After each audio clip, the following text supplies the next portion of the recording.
My name is Jessie Dexter. I am the Substance Use Prevention Treatment Recovery Services Block Grant Director here with the Idaho Office of Drug Policy. And I'm really excited to have been able to have the opportunity to partner with the Military Special Operations Family Collaborative and have Kaylee and Andrea join us today for this webinar. They're doing all the heavy lifting, so just really grateful for their time and appreciate everyone joining. I'm going to go ahead and start off this webinar with some housekeeping items. So this is Bringing the Warriors Table Home, uncovering the importance of eating together for military families. This webinar is being recorded, and the recording will be shared on ODP's YouTube channel and our online learning management system. And the link for the recording will be shared out with all registered participants via email by next Friday, hopefully sooner, but by next Friday at the latest. And the Military Special Operations Family Collaborative have been gracious enough to allow us to keep the recording available to the public indefinitely. So please feel free to share the link to the recording with anyone that you think would be interested. Also, certificates of attendance will be available. To receive a certificate, you will need to complete the webinar feedback form, and the link for the feedback form will be shared out via email after the webinar, along with the webinar recording, the PowerPoint, and any other supplemental resources and information that the speakers want to share that come up in the discussion today. And so when you complete that webinar feedback form, you'll complete it, you'll have the opportunity to request a certificate of attendance, and then that certificate of attendance will automatically be emailed to you. If you have any questions during the presentation, please put them in the chat. Our speakers, Kaylee and Andrea, with the Military Special Operations Family Collaborative, will be holding a Q&A at the end of the presentation, and we'll be reviewing the questions asked in the chat. Participants will also have the opportunity to unmute and ask Kaylee and Andrea questions during the Q&A period. Please keep yourself muted during the presentation, but please feel free to keep your camera on during the presentation. Sometimes that can help with engagement. So next, I'm just going to introduce the organization and the speakers. The Military Special Operations Family Collaborative is a nonprofit public health initiative for the military and special operations forces community. Their mission is to enable the sustained success of America's special ops warriors and families through collaborative health and well-being research and programs. Their book, The Warrior's Table: Recipes That Cultivate Connection Through War, Change, and Uncertainty, tells the story of life in the SOF community through the experiences of real SOF spouses and families across the service branches. Their family dinner team, the Cast Iron Crew, shares recipes from decades in military service and how they safeguard what matters most. To introduce our speakers, we have Kaylee Lehman. Kaylee is the executive director and founder of the Military Special Operations Family Collaborative. Kaylee grew up in rural Missouri and learned to cook as a young child at home and more formally through required home economic classes in high school. She took this homegrown spirit to Washington, D.C., where she's been a longtime advocate for health education, research, and policy. Kaylee earned her bachelor's degree in sociology from George Washington University and earned her master's of education from Vanderbilt University. Kaylee and her husband have 7 children, and together they enjoy exploring new flavors and adventuring. Next, we have Andrea Giraldi. Andrea has a degree in dietetics and nutritional science from the University of Vermont and a master's in public health with a focus in maternal and child health from the University of Hawaii.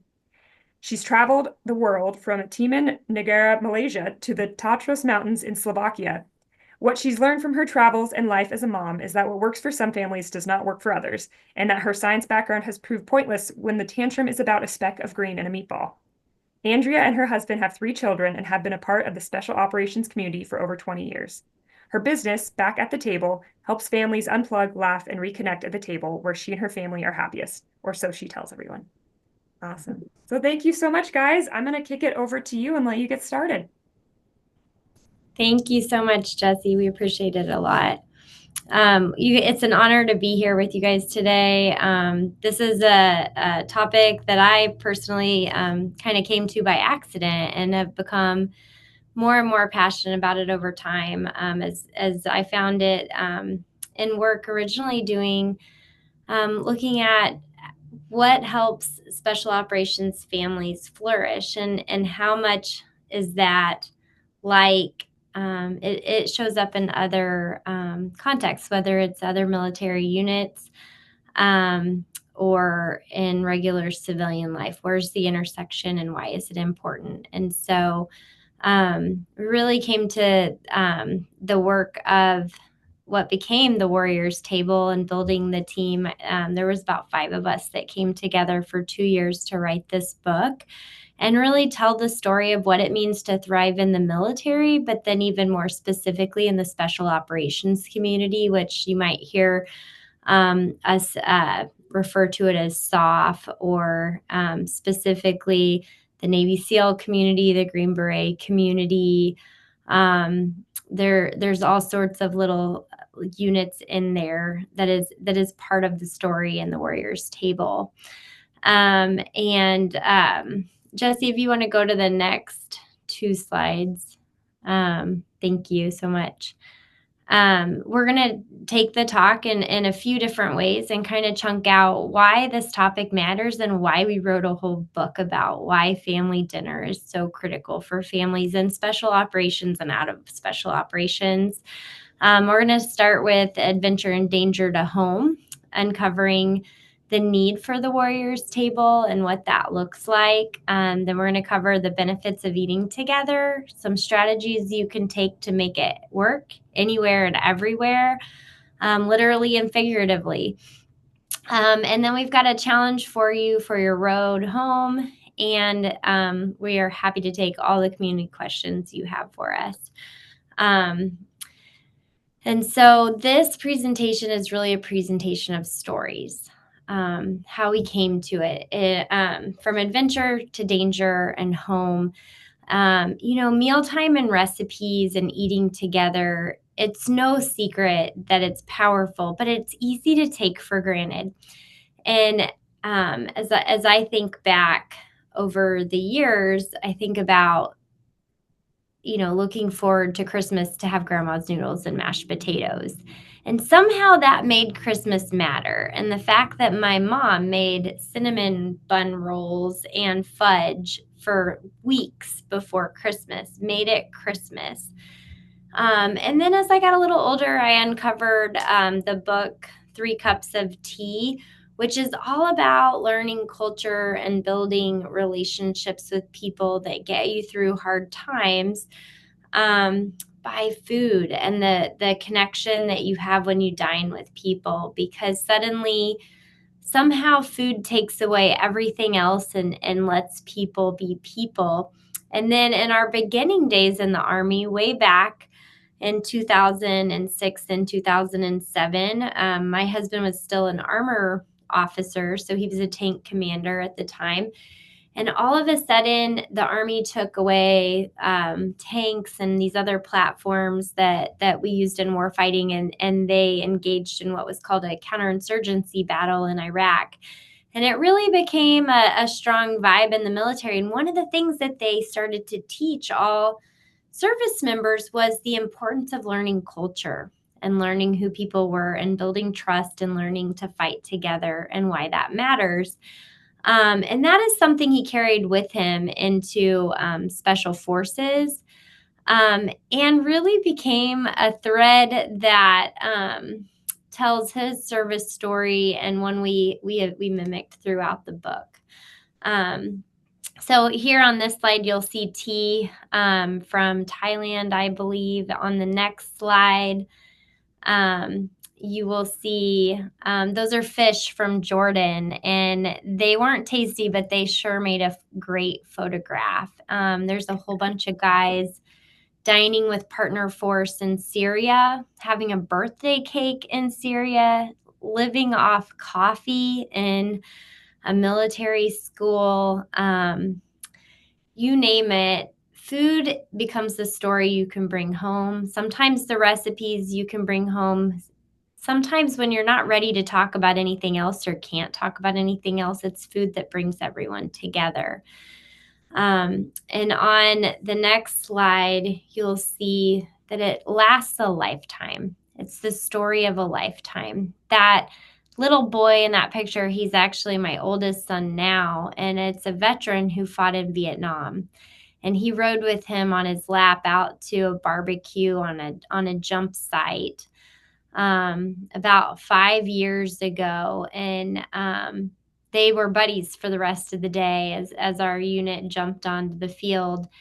And I think where those things matter is when you start seeing whether you're an American soldier downrange, whether you're the family back home, Whether you're the veteran coming back for a reunion or meeting with their buddies every week in the local town meeting hall or another community member, it's food that brings people together. It adds to whatever you're doing and it allows for the storytelling to take place. And there are some really common sense, but often not thought of reasons why that is. So, next, the heart and soul at home. It starts in so many basic ways, and so many routines, and so many flavors and preferences and new experiences, whether it's who unloads the groceries, learning to use a knife, learning how to use a mixing pan, or what ingredients you definitely can't use too much of, like vinegar or salt.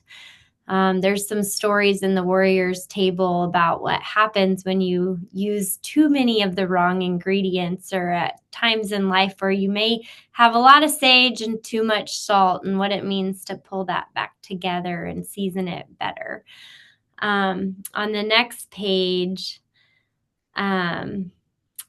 we developed, and actually writing this book, The Warriors Table, because the book was actually collectively written by a group of 5 of us who met every Thursday over coffee and Zoom from, frankly, all over the world at times, I think, about why dinner mattered and how it looked like in our units, and how all the stories stand true regardless of what military unit we were part of or where we were in life. If we had 7 kids or 2 kids, or it was a moment of crisis, or we knew nothing about what we were engaged in at the time, there were some things that we could ground in family dinner time that helped ease whatever the tension was and made us feel comfortable again.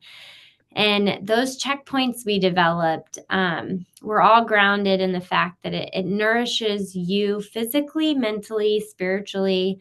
It helps provide routine and predictability, which might be boring, but it lets you take a deep breath and enjoy the moment. Routine is a critical piece of learning to flourish and thrive, whether you are a baby that needs a bottle every 3 hours, or you're 78 years old and you need to eat dinner by 4:30 because you just recovered from colon cancer.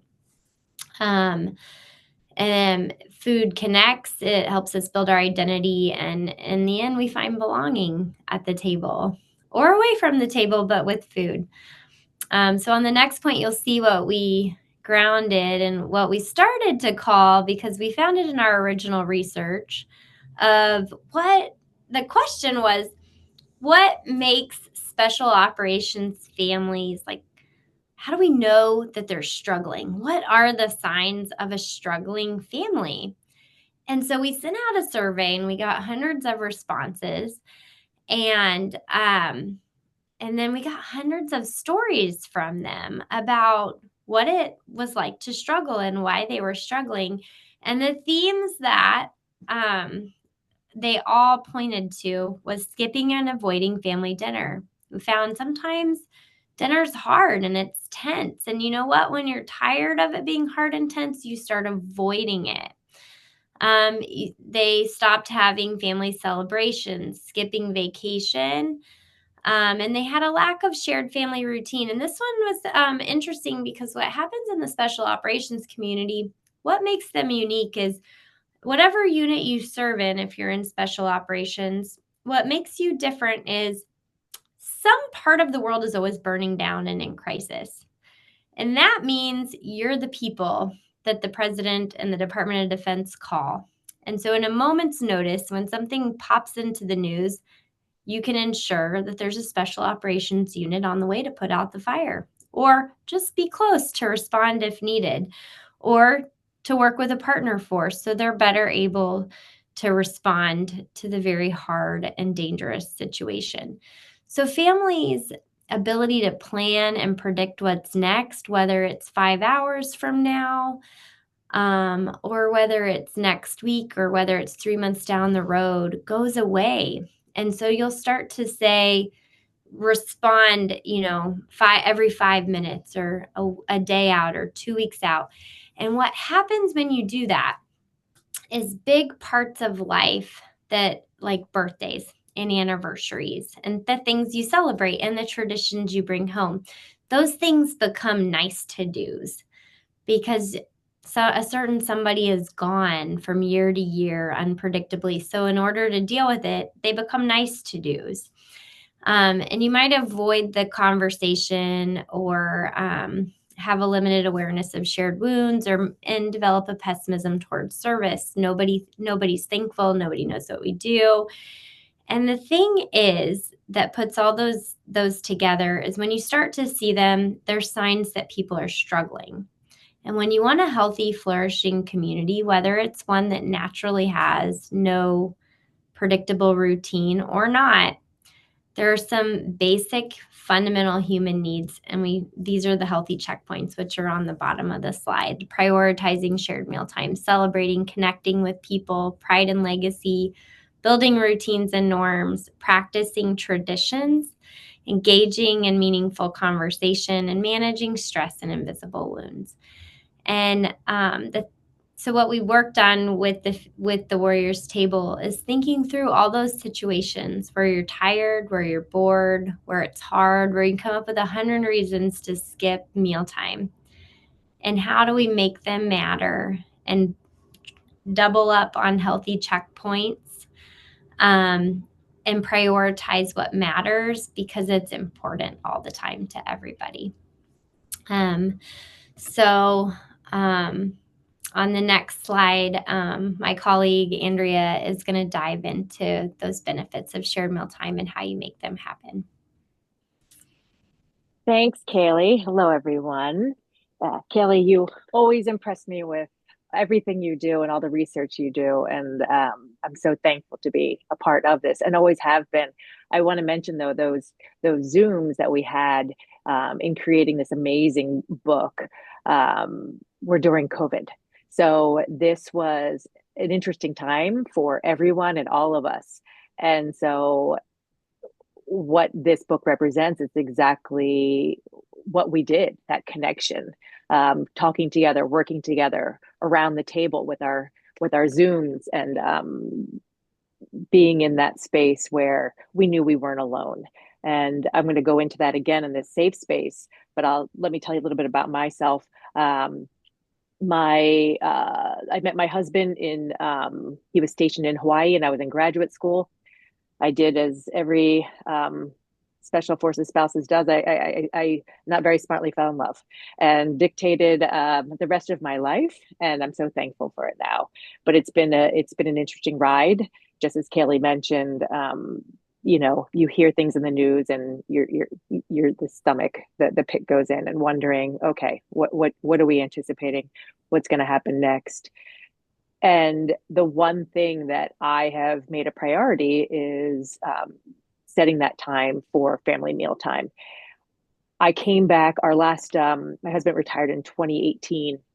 We moved back from Germany and we came back to America. And one of the things I noticed the most upon returning was cell phones on the table, lack of eye contact, kids running around at restaurants, and just kind of that lack of intentionality of that time that you have minimal amount of time to spend with each other as a family or friends.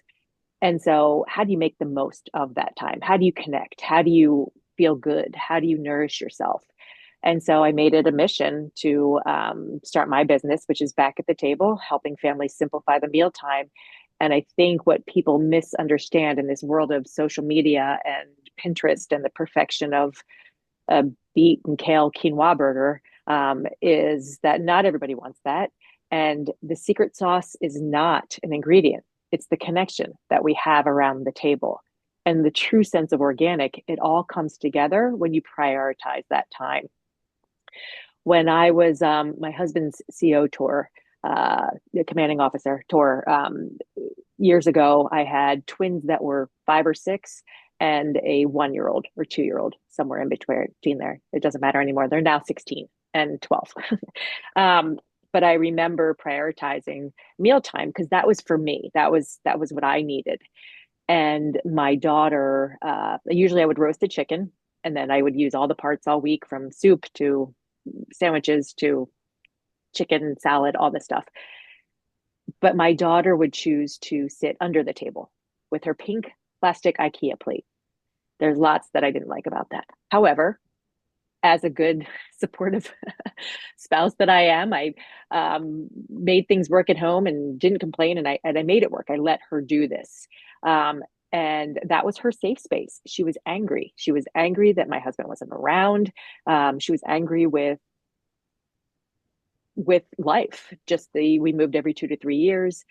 And so I still created that routine and that predictability that eventually, as hard as it was, that eventually has paid off. And this is now my 16-year-old daughter who asks when we're having a real meal, which means all of us around the table with different options. And yeah, I love to cook, so it works well. And just a time to connect. And that's something that we forget sometimes. Kids just want to come to the table to forget, to feel safe, to feel comfortable. I want to come to the table to forget, to feel safe, to feel comfortable. I don't want to think about my chores. I don't want to think about asking my kid how they did on a test. We'll get into that a little bit. So I want to talk about the benefits. So that's my story, and that's why I'm here. And I'm so thankful to be a part of this book and spread this important message to Special Operation Forces families, which I do. I work with spouses, and then also with anyone in the military, really, and anyone in general. So if we can go to the next slide, please. So the benefits, oh, that's my daughter. There we are in Germany. She loved that hat. So there she is, enjoying a meal, not in a pink plate, under the table. She matured and she's sitting at the table, which is great. And look at how happy and comfortable and confident she is. I believe this was in Austria.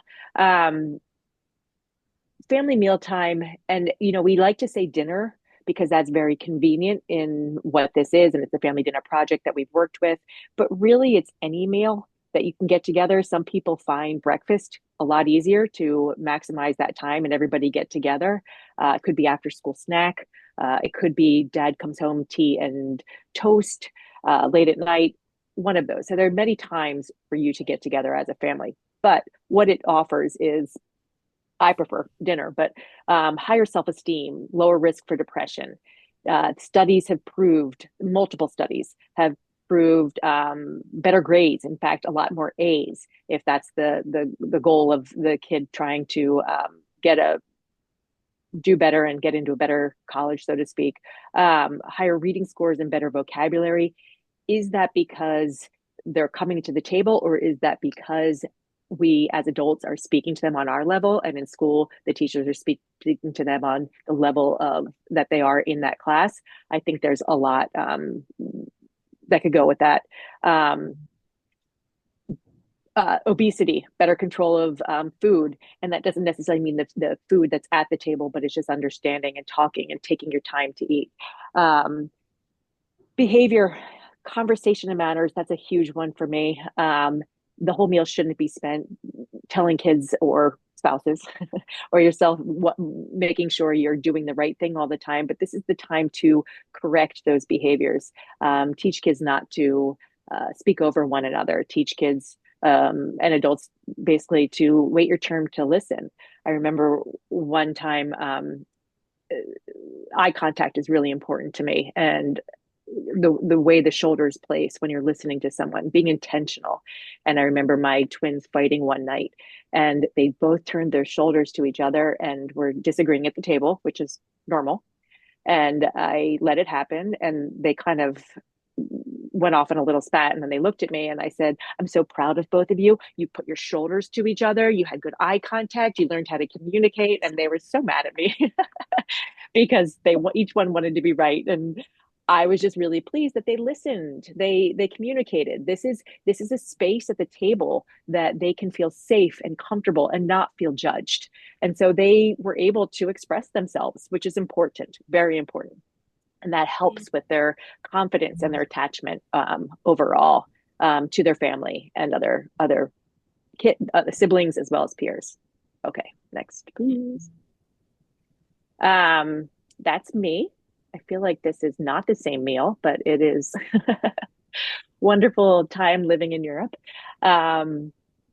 When you do have meals together, this is one of the key things, obviously, with the intention of this program, is the lower rates of substance abuse, teen pregnancy, school behavioral problems, and depression. This is where, and then also body image and eating disorders. This is where I talk about in the programs that I in my business is what you should and shouldn't say at the table.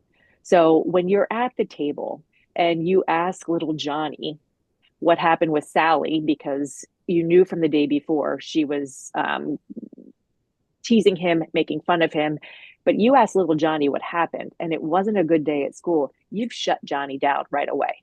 So there goes that comfortable mealtime space.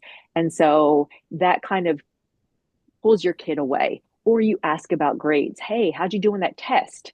They didn't do well? Done. You've shut them down right away. If you ask them about chores, if you bring up these subjects about school, social life in general, that you know are not necessarily comfortable, chores, these aren't things that kids really want to talk about at the table unless they bring it up themselves. What is important is creating that space and having fun or not fun, or just having that environment and that place where you won't be judged. And when you see someone mentally not there or sulk down when someone makes a comment, these are the red flags. Something's going on. And so this is when you go in later and you communicate to your spouse, to your kids, to your friend, to your grandmother, to someone, what's going on, what's really going on, because that is the time for them to, the table is the time for them to feel safe, but they don't want to share with everyone what's going on. And so ultimately, this is going to help prevent a lot of the issues that we're talking about today. Okay, you can go forward. I think one good thing about that too is the table is a place where stories come to life. And so sometimes you don't even have to dig hard into a hard topic, but you can just tell a story of when you were a kid and you maybe had a similar feeling or dealt with something hard. And you can edit out whatever you want of that story to just get to the point of what you want your kid to walk away with. One example, I had a teenager and she really she was upset the other night because she loves manga, whatever that storytelling is. And she has a bunch of shows, they're Japanese shows, and she likes to see them.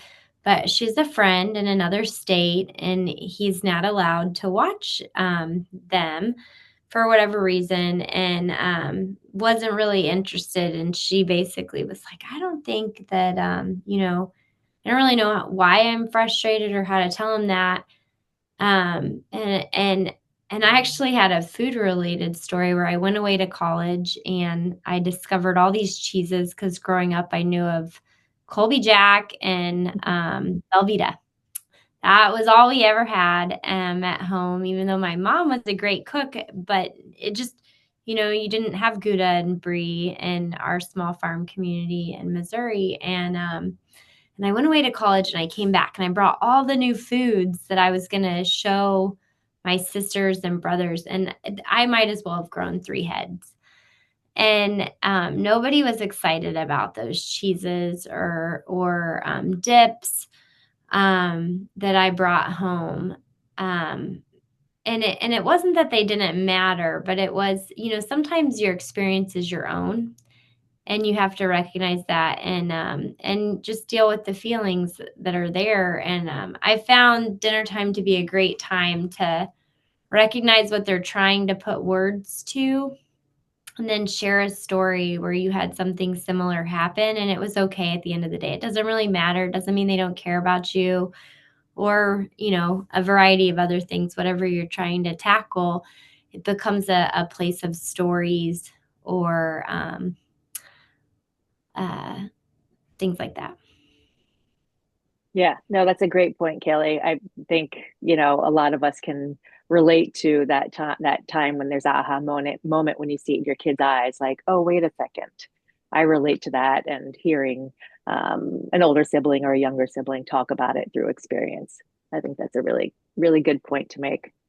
Yeah, storytelling is good. And also we'll get into what the book also offers is so many different tactics and ideas of ways Yeah. that you can stimulate conversation to make it applicable to everyone, especially when the spouse, the service member is either overly available or mentally not 100% there at the table, which is something a lot of us deal with. Either they're over available or under available.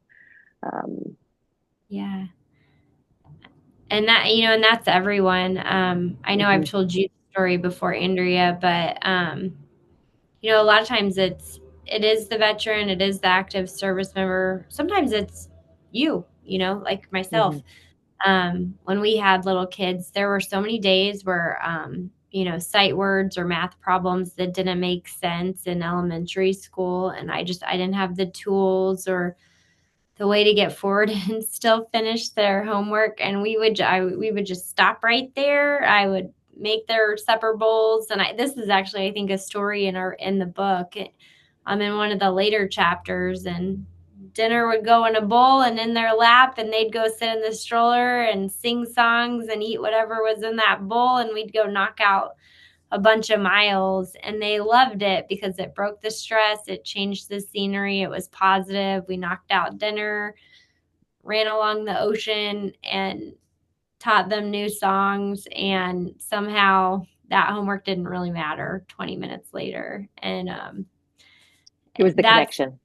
it was the connection. Yeah, they learned the Ballad of the Green Beret, and a lot of people found it really odd hearing children yell, jumping and dying out of planes, and proudly singing the anthem. If you're not familiar with the Ballad of the Green Beret, you should Google it. It's a fantastic ballad. But it was wonderful. Great memory. Great. I believe at this point there is a handout for the strategies. Yes. Yeah. So throughout the book, The Warrior's Table, in the very beginning, one of the things we go to are what are the themes that thread all the chapters together?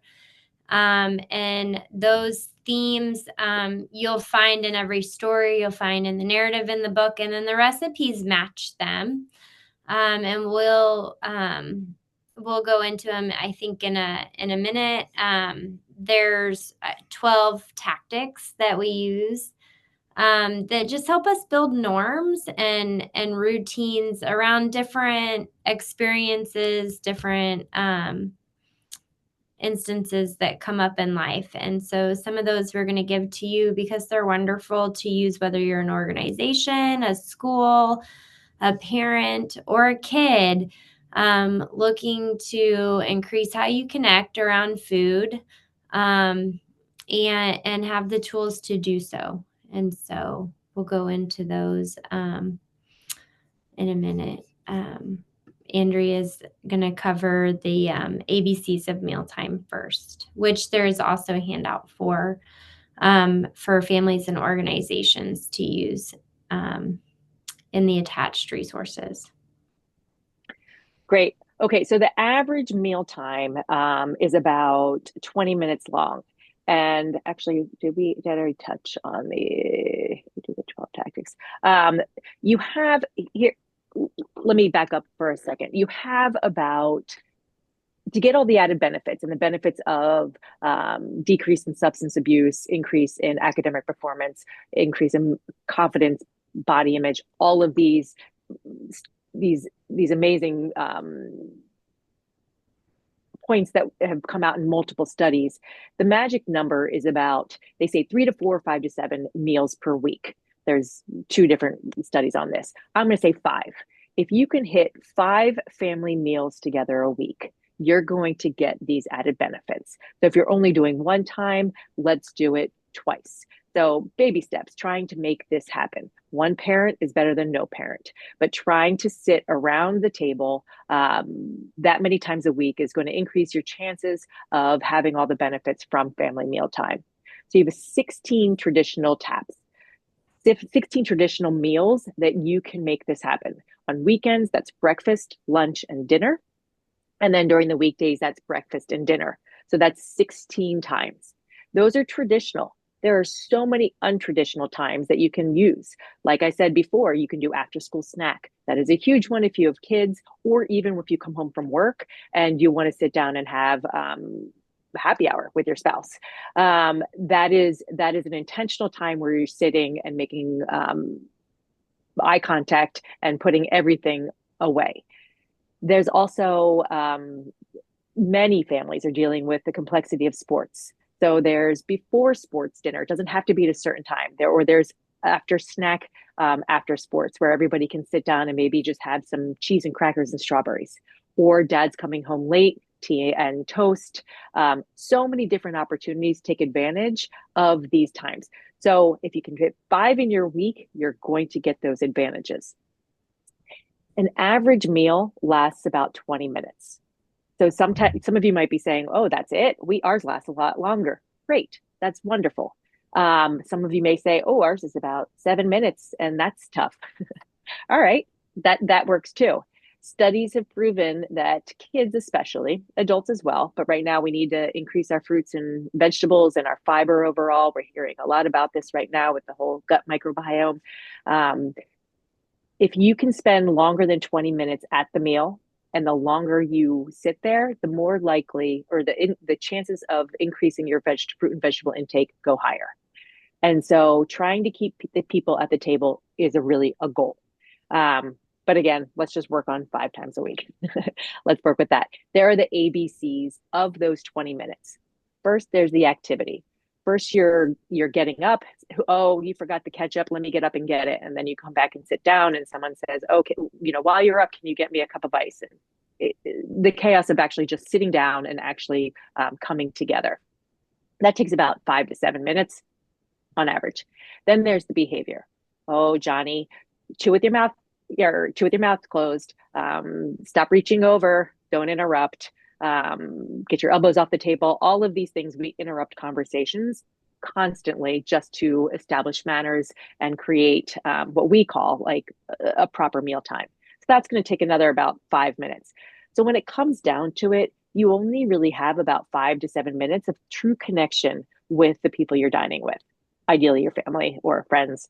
So how do you make that matter? How do you make that intentional? How do you make that enjoyable? Which it's not always going to be, let's be realistic, but how do we work on that? And that's one of the beautiful things about this book, is that we've created so many different ways of bringing the family together through topics, through tactical topics, and through stories that might help. Yeah. And bringing together in a lot of different types of situations, whether it's with friends and in a larger work setting. And, in the military, we're occasionally have full unit get-togethers. You could do the same. You could take that setting and transition it to a nonprofit organization, a community function, a school, a church, a work setting. You could still come together and surrounded by other people and have meals together and with friends at the table. For sure.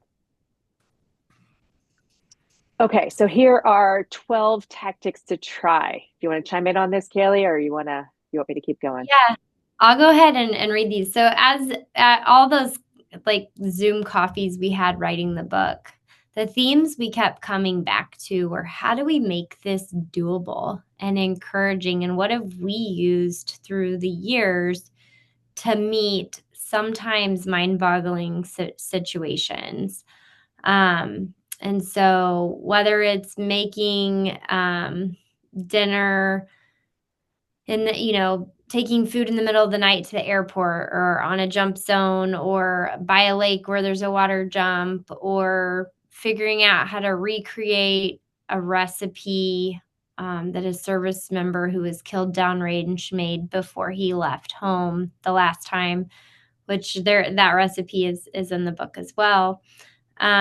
These were the themes that helped us make it possible. Set a dinner baseline. That 5 meal a week goal, like whatever it is, whether it's a snack time, a breakfast, a lunch, and 2 dinners, make it possible. Get creative.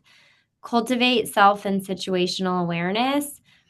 What are your triggers? If something is happening and your head wants to pop off your shoulders and that's what's keeping you from the table, what's something that you can do to equip yourself or your kids and change the environment to eat and still connect somehow? Maybe it's go outside and eat on the grass. Maybe it's eat on a run. That changes with time, and sometimes you just need to get creative. Train patience with the basics. Go back to the basics. Maybe if what you need is to make it simple, peanut butter and jelly and ice cream, or a good friend of mine every Friday night, the thing that they did that was sacred was ice cream and popcorn with TGIF, if you're familiar with it as a kid. And that's what they did. There was nothing nutritious about their Friday night dinner, but man, were they excited to have it. Don't be a hero, be human. You don't need filet mignon at dinner time. Just make it happen. Come back to it. Build community and gain support. Sometimes when you're struggling, go outside of your home. Call your best friend. Come up to a church potluck. Go to the VFW fish fry if it's open to the community. What can you do to build community and gain support? Seize the day and let go of perfection. Something like this you'll see in the book as going on a day trip. Maybe there's a festival happening in the area, or if you are on the East Coast, I just saw 2 days ago the Biltmore Estate has Chihuly art display, and I'm like, man, we will move mountains to go see that before it closes in February. So what is the thing that excites you, and just put food around it. Make and mark the moments. Celebrate birthdays, anniversaries. Maybe it's the first day you met, or it's the stray day on your grade card, or the anniversary of your military retirement, the anniversary of your grandparents' marriage. Whatever it is, celebrate it. It's wonderful. Embrace the beautiful and find inspiration. Go have dinner at sunset. Go to the place that you think is the most beautiful. Go look at flowers in the state. Whatever inspires you, go to it with food. Practice thoughtful communication. Those are the conversation topics throughout the book, and they're geared around what are the conversations that matter at different times and for what reason. So if you look at every chapter in our book, you'll see there's a different theme at play in all of those suggestions. Never quit, striving for excellence. This is, maybe you flop the same lemon meringue pie 5 times, and that doesn't matter. But maybe whether or not you finally achieve it does matter. So keep exploring, keep trying, don't quit, and make it a theme in your life that you're not going to quit because something's hard or it flops. And get everyone involved, because sometimes if you just have a piece of making it responsible, whether it's picking up the groceries, unloading the groceries, cutting the vegetables, putting the dishes away, clearing the table, whatever it is, sometimes that's a great way to just be part of making it happen. And we can go to the next slide and talk about how these things can come together to build healthy checkpoints together.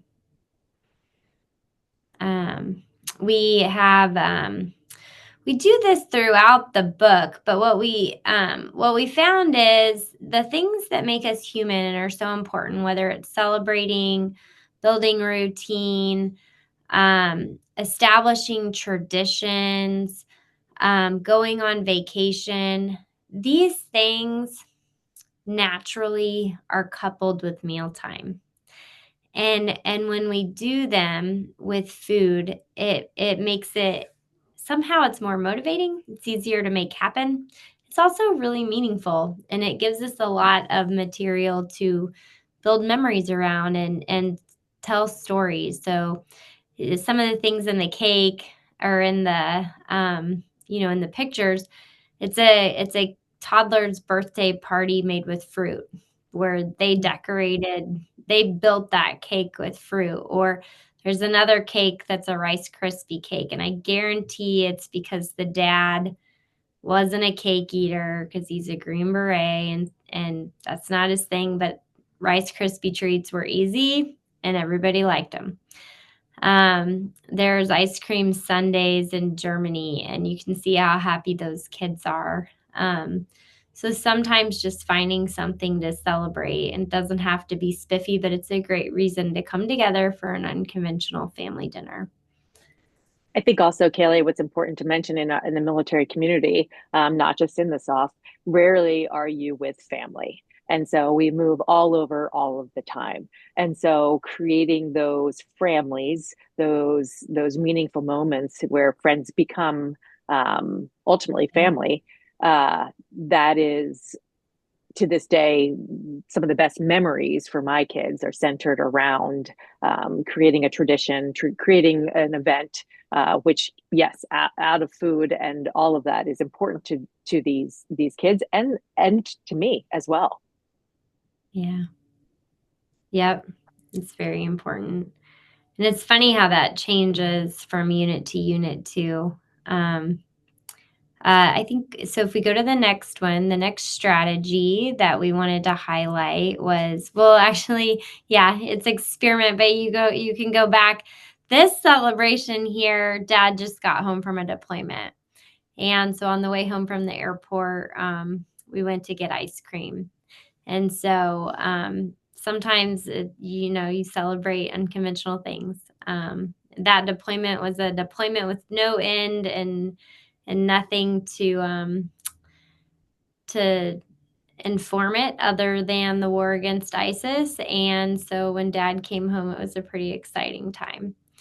So the It is next slide. exciting. One second, Yeah. I want to comment because it is exciting, Kaylee, when the service member comes home, but it's also super uncomfortable. And so the kids are very excited. We know what to expect as spouses. The uncertainty, we don't know where mentally they are. And they haven't seen the kids in a long time. And whether it be a month, a weekend, a year, kids and spouses, things change, and the service member doesn't necessarily feel a part of things. And so by doing these fun, just getting ice cream or going somewhere fun, whether it be what is it, like a Chick-fil-A that has the kid area where they can run around and play in, just to make it easy for that reintroduction into the family. Yeah. Yeah. And then the next strategy was experiment. And you can take this 100 different ways. Uh, it's out of the box. It's new foods. It's a new recipe. It's a new place. It's a new experience. It's making your noodles into elephants. Andrea, you're probably the expert on all the ways experimenting and creativity and It's having fun with food. I'm a big fan of absolutely like letting the kids make English muffin pizzas and all of that. It's also, if you have teenage kids, doing those mail delivery boxes. It's kind of having those come in and picking one and cooking it, or cooking it with your parent, or trying something new, mixing it up. So that, to me, there's so many different ways of doing it. Where you Yeah. can make it fun on all levels. Yeah. Trying an ingredient you've never had before. Mhm. Keeps it fresh and exciting. And it lets you explore those tactics, but that exploration in itself is a healthy routine to build, because you don't know what conversation is going to come up. You don't know what interaction is going to happen, and it can be really beautiful. I think the next slide. Yeah, this is a simple way, like experimenting. You don't have to try squid or octopus or something spicy or complicated. A simple, um, uh, fruit on a stick dipped in chocolate. That is a great experiment, especially with young kids. That's really exciting, and fun, and not what you typically think about at mealtime. So it's a complete experiment. And not what you think about at mealtime, but going back to that, it's also important that we've really highlighted in this book unconventional ways of embracing social media and the internet and technology on how to get to the level of your kids. And so, as much as we want to unplug, sometimes the use of technology brings people together. And so you can have a conversation about a social media influencer on YouTube, and then your kids are excited. They're into it. Like, this is something that they can engage in this conversation in. And so, at least the rule in our family is we don't usually have technology at the table. However, if it's just one of those meals where it's just, I don't know, it's just not working, why not show a funny video and then let that be, but let that be the connection and the conversation of the table. Show me who this influencer is that you're enjoying. Like, it doesn't always have to be traditional and conventional, but if it can bring everybody together, embrace it. Yep. And the last strategy is to bundle it up. How can you mix all of these tactics, whether it's finding patience with the basics, celebrating, finding tradition, and mix them together so they matter. In these pictures, you'll see, I think that's your son, Andrea. Where were you guys at the time? That's in Italy. That's shrimp fritti, and he loved the shrimp heads. I love that picture. And then one of our Marine families sent a picture of their daughter with a chef hat and a princess dress, chopping up some peppers. And another one was having a meaningful moment with a deployed service member. And you can do a lot of things to bundle up the strategies and ease up the moment, build new routines, celebrate. There's no magical formula or thing that you have to do to have the meaningful conversations, build the memories, and connect. And that's in every environment. It's at home with your own family. It's in a school setting, in a work setting. The research on family dinner is so humbling and wonderful because the benefits, there are benefits in every group. Teams that eat dinner together perform better as a team. Kids that eat with their family dinner, we've talked about those benefits. But there's more research behind the benefits of eating together with shared meals than there is behind the impact of reading to your children at night. That are about ways they excel and risk factors that it reduces. It is really one of those fundamental human needs that is enduring and has so many benefits on our person, on our relationships, and how we interact with the world every day. And if we want to talk about substance abuse and reducing all of these behaviors, I like to just add water.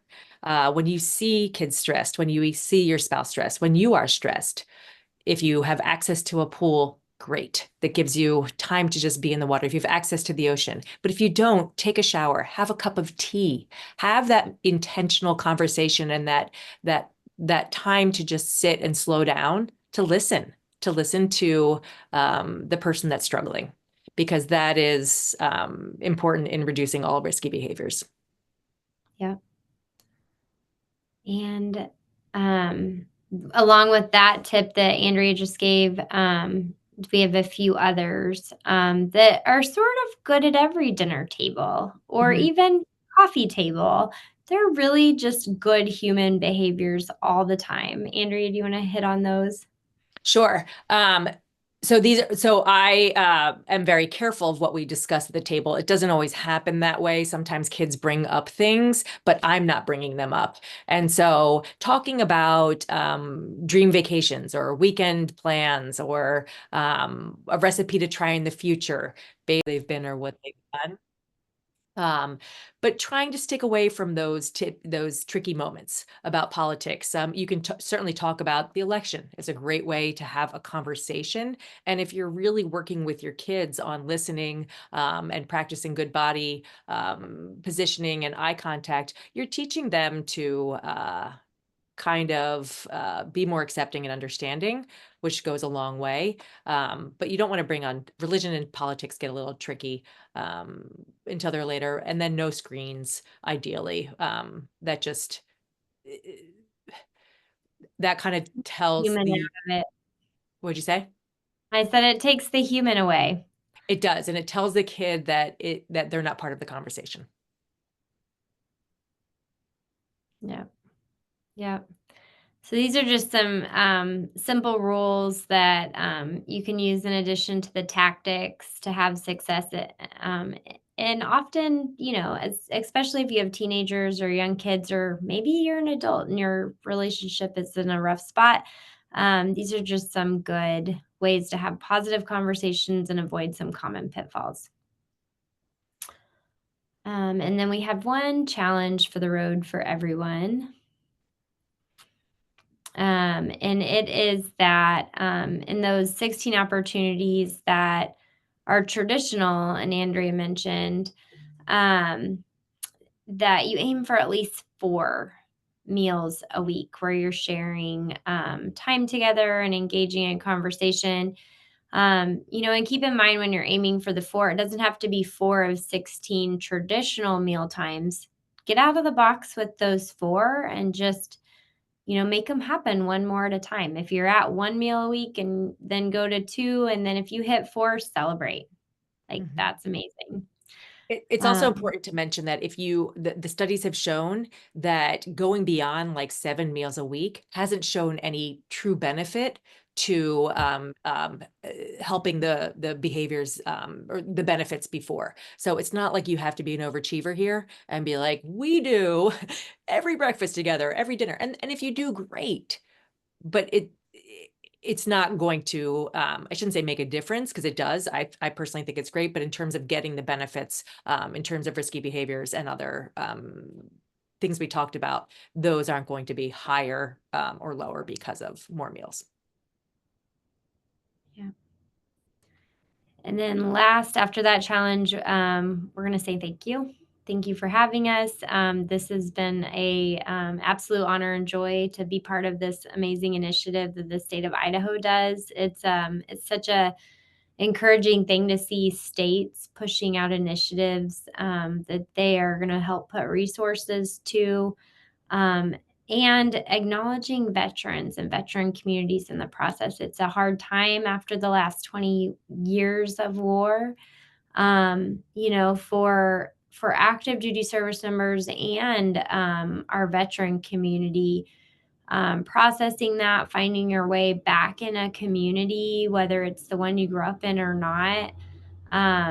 There's nothing more wonderful than seeing states welcome veterans and get behind initiatives that help communities flourish, help veterans and their families flourish, and bring everyone together under one goal. With that, I'll be quiet, and Andrea and I would love to take all your questions and answer any questions that you have. Or even share a funny mealtime story. We have endless funny stories. Thank you so much, guys. I'll kick it off a little bit, but I just want to say how much I appreciate all the information. It was so insightful and helpful, and I loved the stories and the tips, and the photographs were so incredible. And I did not grow up in a military family, and so my exposure and experience is limited. And I think hearing your stories just does make me realize how much we need to be grateful for this population. And so showing that gratitude and thanking everyone who's on the call today that supports our veterans or is an active military or veteran population themselves. So yeah, I wanted to say that. And I did want to pull up. So this is a copy of their book. We have a copy in our office. It's a beautiful book, The Warrior's Table. And then we are giving away 2 free copies. So after the webinar today, we'll be doing a drawing for people who registered by that certain deadline, and we'll be giving a free copy to registrants that attended live. And then we'll also be giving a free copy to people who complete the webinar evaluation form. So if you complete the webinar evaluation form, you will also have the opportunity to opt into a drawing for a free copy of their book. And then in addition, I sent out an email earlier today that had some resources that they had provided. So they had given us resources for organizations, resources for parents, and resources for kids and families. So even if you don't have access to the book, there's still great resources that you can reference there that they provided. So I really wanted to tell them appreciation for sharing those. And I had a couple questions that I thought I could kick it off. And then if anyone else has questions, oh wait, maybe there's some questions in the chat. Well, I love the sushi train idea. I love anything to make the mealtime fun, as long as it's not too much, going to be overwhelmingly a lot of work, but fun is the name of the game. Make people want to come to the table. One of my questions for you guys, so if you're an organization, a number of the people participating are organizations that support veterans or active military and their families. What could they do? Strategy could they take away from this to go and do with the families and youth that they serve to help them build that family meal routine?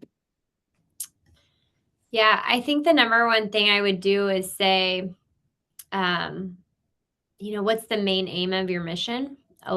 Veteran organizations, they tackle all sorts of absolutely necessary things, from like disaster recovery to basic community function. So hone in on the reason for your mission, and then identify a few either holidays or dates in your community that are important. Maybe it's the last day of school for kids.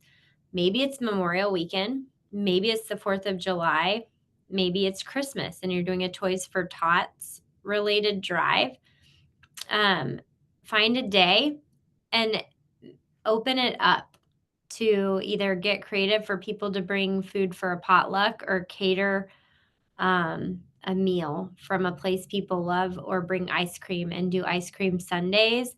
All of that counts. All of it amplifies your mission, and it connects directly to community needs, and it makes people feel like you care, and it creates new relationships.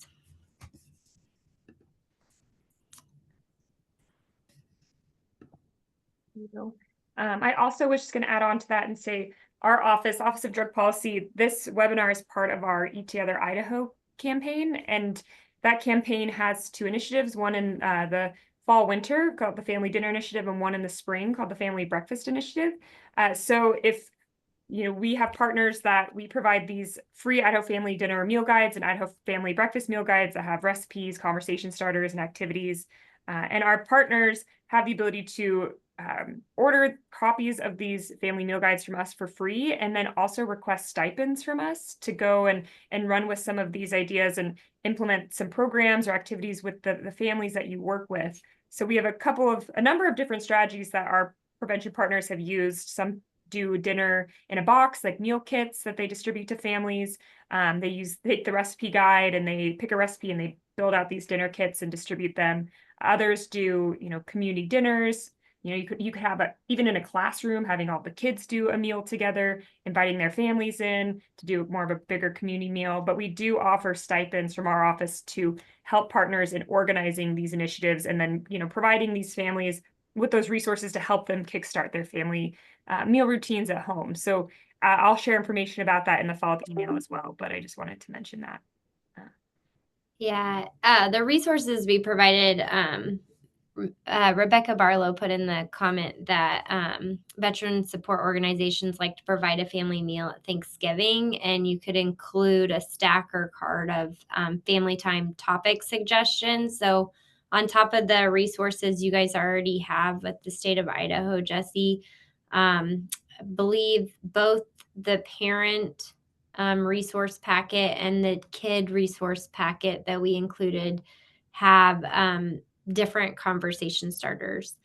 I think the parents is they're all from the Family Dinner Project, and some of them are about social media or getting ahead on hard topics tied to substance abuse.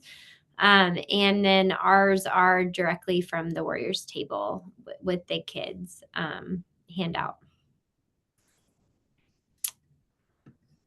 And then I had one other question for you guys.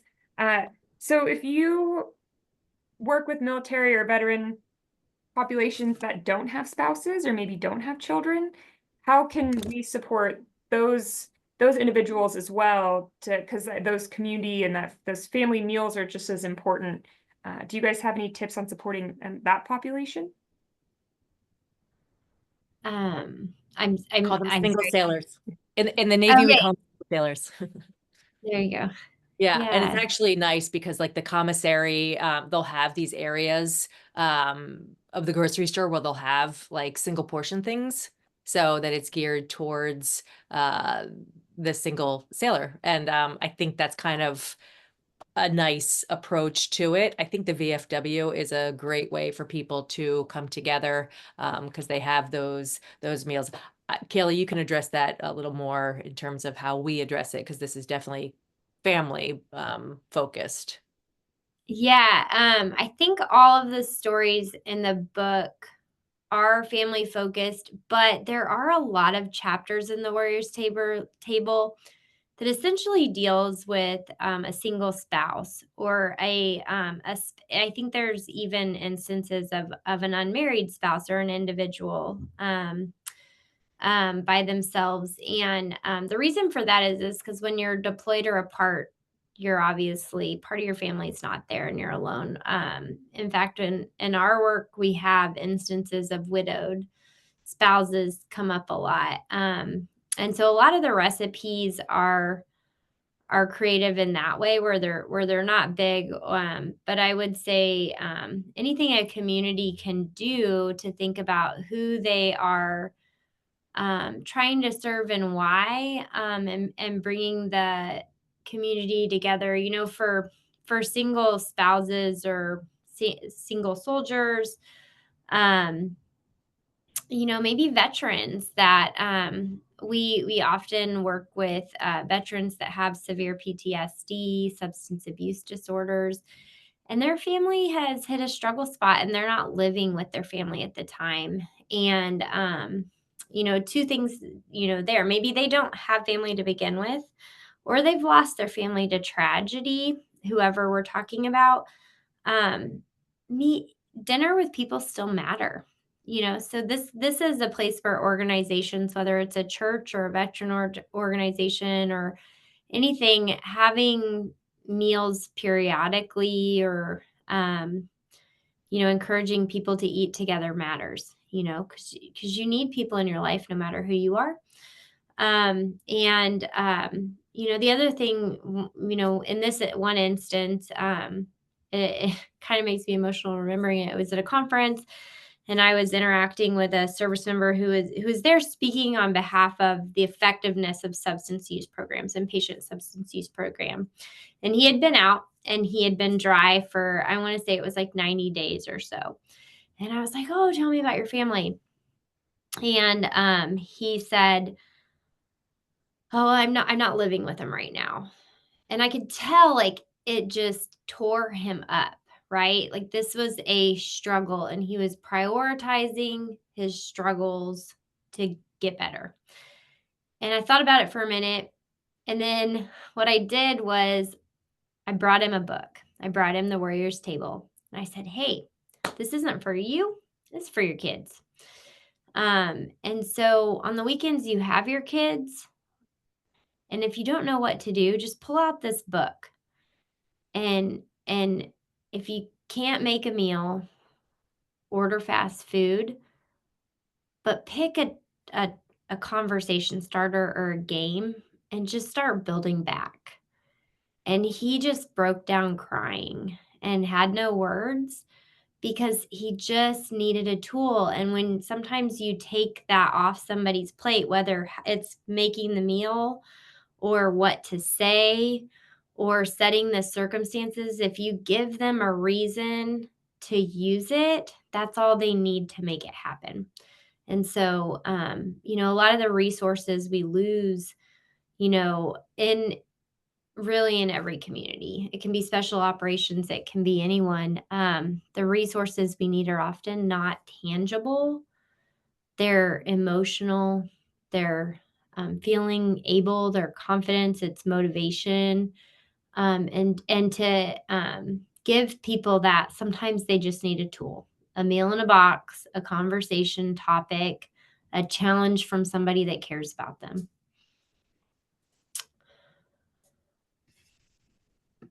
So I much. hope that answered your question.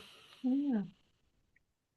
Yeah. Does anyone else have any questions? I know we're coming up on the 1:15 endpoint fairly quickly. So yeah, if anyone else has any questions, feel free to unmute yourself and you can ask Kaylee and Andrea directly.